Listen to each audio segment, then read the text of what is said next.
पेशावर में पेश आने वाले सानह आर्मी पब्लिक स्कूल को 7 बरस मुकम्मल हो गए। 16 दिसंबर 2014 को पाकिस्तानी तारीख का दर्दनाक वाक़या रूनुमा हुआ, जिसमें 6 दहशतगर्दों ने आर्मी पब्लिक स्कूल पेशावर पर हमला किया और इल्म की प्यास बुझाने वाले तलबा पर अंधाधुंध गोलियों की बौछार कर दी। हमले में 147 अफराद शहीद हुए, जिनमें 122 तलबा, 22 स्कूल स्टाफ मेंबर और 3 सिक्योरिटी एहलकार शामिल थे।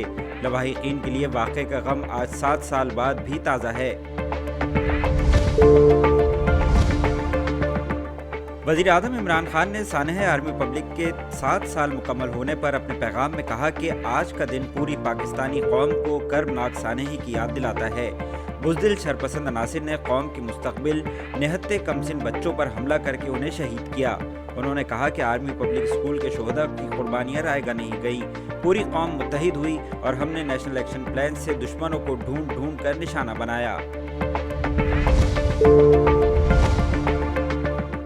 साबिक सदर आसिफ अली जरदारी का कहना है कि सानह APS ऐसा जख्म है जिससे आज भी खून टपक रहा है।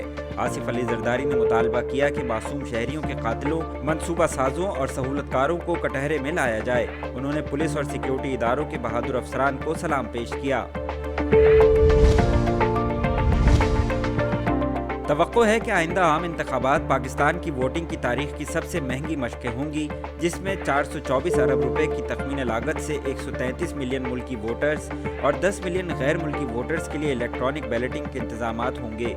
इलेक्शन कमीशन ऑफ पाकिस्तान का अंदाज़ा है कि 2023 के इंतखाबात में वफाकी सरमाए को पिछले 3 आम इंतखाबात की कुल लागत से 1000 गुना ज़्यादा लागत आएगी, जो मजमूई तौर पर 28.6 अरब रुपए बनता है।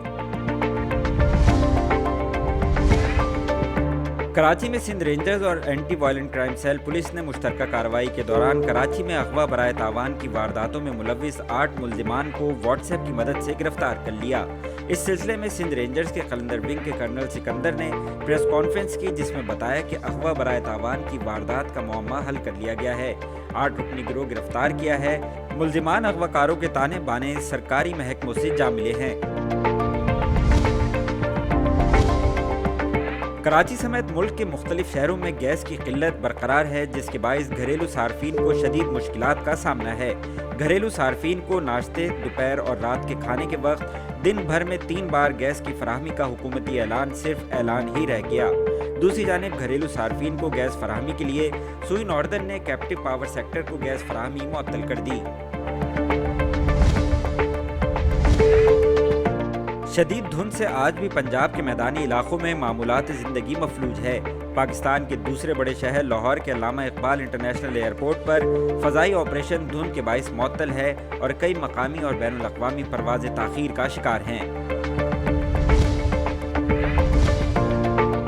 और पाकिस्तान के उभरते नौजवान बॉक्सर आसिफ हज़ारा ने इंटरनेशनल बॉक्सिंग मेले में टाइटल अपने नाम करके मुल्क का नाम रोशन कर दिया। दुबई में मुनक्किद किए जाने वाले इंटरनेशनल बॉक्सिंग मेले में पाकिस्तान के आसिफ हज़ारा ने युगांडा के बॉक्सर को शिकस्त दी और ABF टाइटल अपने नाम कर लिया।